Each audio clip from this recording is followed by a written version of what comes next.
दोस्तों, अरविंद केजरीवाल और कांग्रेस के फ्रीज खाते के मुद्दे पर जर्मनी से लेकर अमेरिका तक के राजदूतों को हमारे देश की सरकार ने तलब करके उनको जबरदस्त फटकार लगा दी।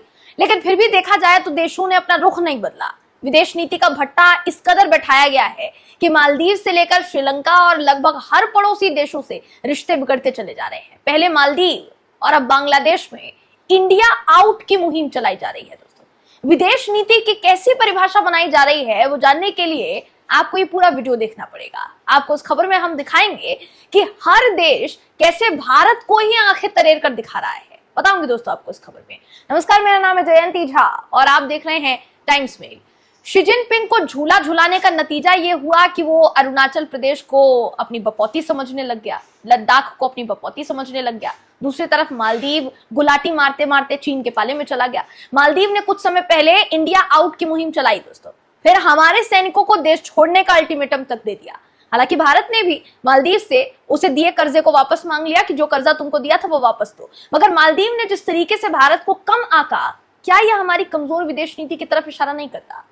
मालदीव की इंडिया आउट मुहिम का जिक्र हम इसलिए कर रहे हैं दोस्तों क्योंकि देखिए, मालदीव के बाद बांग्लादेश में भी हमारे भारत के लिए ऐसी ही तस्वीर दिखाई दे रही है। बांग्लादेश में अगर बात की जाए तो इस पूरी मुहिम की अगर बात की जाए तो ये मुहिम वहां का विपक्ष चला रहा है। हालांकि वहां की जो सरकार है जिसमें शेख हसीना मुखिया है, उन्होंने विपक्ष को लेकर बयान दिया है और अपने बयान में भारत का समर्थन किया है, जो कि एक अच्छा संकेत है। लेकिन विपक्ष लगातार भारत के उत्पादों को बॉयकॉट करने की मुहिम चला रहा है दोस्तों।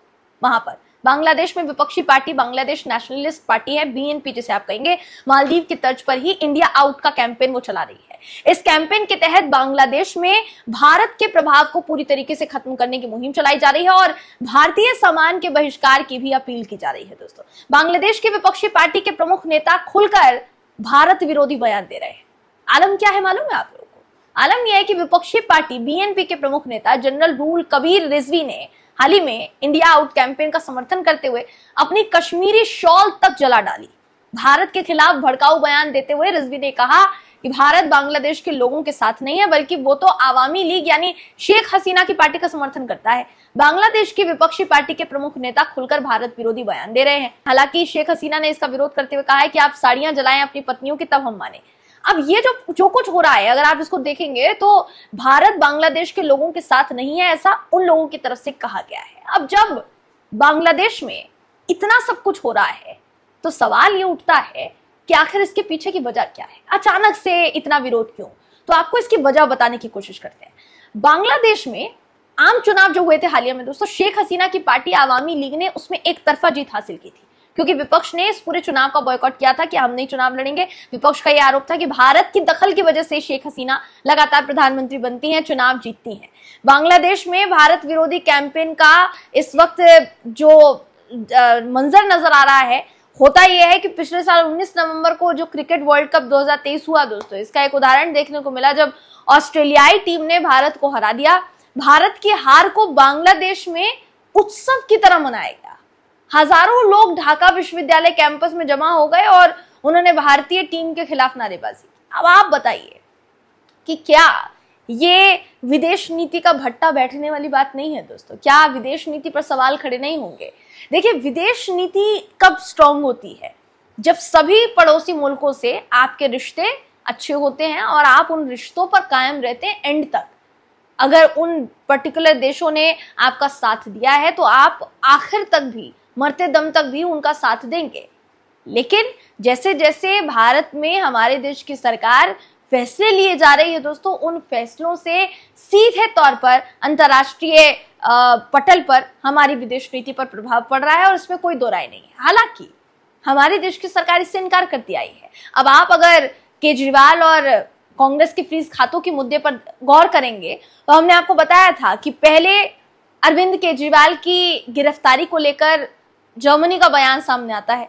जर्मनी कहता है हम नजर बनाए हुए हैं। जर्मनी के राजदूत को बुला लिया जाता है और उसको फटकार लगाई जाती है। फिर इसी तरीके का बयान देता है अमेरिका, और अमेरिका के राजदूत को बुलाकर 40 मिनट तक फटकार लगाने के बावजूद अमेरिका कहता है कि हम अपने स्टैंड पर कायम हैं और हम किसी भी तरीके से अपना स्टैंड नहीं बदलने वाले हैं। हम जो कह रहे थे वही कह रहे हैं और आखिर तक भी वो कहते रहेंगे, क्योंकि जो हो रहा है कानून के अनुरूप होना चाहिए, हमारी इतनी ही उम्मीद है। ये अमेरिका की तरफ से कहा गया दोस्तों। फिर हाल ही में यूएन का बयान सामने आया। अमेरिका और जर्मनी तक तो ठीक था, चलिए संयुक्त राष्ट्र का बयान सामने आना इस पूरे मुद्दे पर, अरविंद केजरीवाल की गिरफ्तारी पर सामने आना, ये अपने आप में चौंकाने वाला विषय है, बहुत चौंकाने वाला। लेकिन इस खबर को तूल नहीं दिया गया, इस खबर को नहीं दिखाया गया तमाम बड़े बड़े मेन स्ट्रीम मीडिया चैनल्स पर। उस कदर इसको कवरेज नहीं दी गई दोस्तों, जैसे बड़ी बड़ी खबरों को दी जाती है। जैसे प्रधानमंत्री मोदी जी भूटान चले जाते हैं तो उस खबर को दिखाया जाता है, लेकिन अंदर खाने ये भी एक चर्चा चल रही है कि भूटान भी चीन के पाले में जाता चला जा रहा है। दूसरी तरफ अगर बात की जाए मालदीव की, तो मालदीव ने तो कर ही दिया है। श्रीलंका की बात की जाए तो श्रीलंका भी वो कर ही रहा है। तो मतलब भारत से जितने भी देश छिटक रहे हैं कहीं ना कहीं, उनके पीछे की वजह आप चीन को बता सकते हैं, लेकिन चीन को हम ना लाल आंख दिखा पा रहे हैं, ना 56 इंच का सीना दिखा पा रहे हैं जिसकी बात हुई थी। तो इसीलिए सवाल जो है खड़े होने शुरू हो गए कि भाई आप क्या कहते हैं, आप किस वजह से ये कह रहे हैं कि विदेश नीति जो है हमारी बहुत स्ट्रांग है, विदेश नीति हमारी बहुत ही एकदम लाजवाब है, इतनी लाजवाब है कि विश्व भर में हमारा डंका बज रहा है। इस तरीके से डंका बजाएंगे आप? और सबसे जरूरी बात दोस्तों, अभी आप देखिए, आपने ये देखा कि बांग्लादेश में इस वक्त क्या हो रहा है। बांग्लादेश में जो विरोध है सीएए के मुद्दे पर भी विरोध बढ़ सकता है, गर्मा सकता है, क्योंकि बांग्लादेश हो गया, अफगानिस्तान हो गया या पाकिस्तान हो गया, इन तीनों देशों के जो अल्पसंख्यक हैं उनको बुलाने की बात सीएए के तहत की गई है। अब ऐसे में तमाम जो देश हैं वो भी ये मुद्दा उठा सकते हैं कि आप हमारे ये जो हमारी अंतर्राष्ट्रीय जो हमारी आंतरिक नीति है आप उसमें दखलंदाजी ना करें, ये हमारा मामला है उसमें आप दखलंदाजी ना करें। वो भी ये कह सकते हैं। जिस तरीके से अरविंद केजरीवाल की गिरफ्तारी या कांग्रेस के फ्रीज खातों पर जब जर्मनी का बयान सामने आता है, जब अमेरिका का बयान सामने आता है या यूएन का बयान सामने आता है, तो कहा जाता है कि ये हमारा आंतरिक मसला है, आप इसमें किसी तरीके की दखलंदाजी ना करें, आप इसमें किसी तरीके से टांग ना अड़ाएं। तो क्या ये उन देशों का एक पर्सनल मुद्दा नहीं है? तो सीएए की वजह से भी दोस्तों कहीं ना कहीं देखा जाए तो मुद्दा जो है गर्मा सकता है। कुल मिलाकर हम विदेश नीति की अगर बात करें, लगातार विदेश नीति की वजह से, हमारी विदेश नीति की वजह से जो देश किसी वक्त में हमारे सबसे गहरे साथी हुआ करते थे दोस्तों, वो आज हमें लाल आंख दिखा रहे हैं, वो आज हमारे खिलाफ हो रहे हैं। उन देशों में आज हमारे देश के खिलाफ विरोध प्रदर्शन हो रहा है, जो कि चौंकाने वाला विषय है। इससे ज्यादा चौंकाने वाला कुछ नहीं हो सकता है दोस्तों। इस पर हम आपकी राय जानना चाहेंगे कि आप इस पर क्या सोचते हैं। अपनी राय हमें कमेंट करके जरूर बताइएगा। अगर आपको ये वीडियो पसंद आया हो तो वीडियो को लाइक कीजिए, शेयर कीजिए, चैनल को सब्सक्राइब करना बिल्कुल भी ना भूलें।